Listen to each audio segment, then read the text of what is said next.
kankugereza abakyala bwe tutera okukola gerezeeko ntera okusurprising omwami wange nekye bayita surprise sibeera involved so kyenkola bwe mba ndi wamugulira cake n'ebimuli oba engoye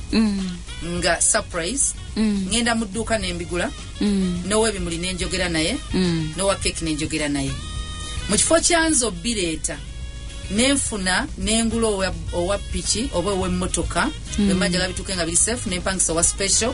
nempandiika akapapula nemugamba genda ku salt media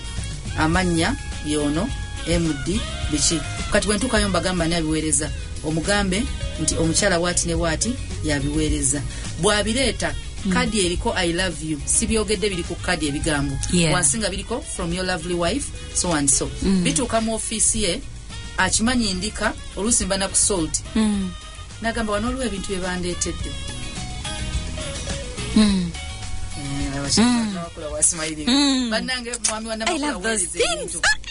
You love those things. I love those things. Kati ate ne mama kikolere taata. Okay. Waliyo abantu abamu nga ali bweru mukazi wali wano ku birthday naweereza cake tagiweereza kuva Dubai akubidde owa cake we Uganda namukolera cake nagireetera mukazi we aleke kumwerabira I'm still part of your life mama tata ali busy sente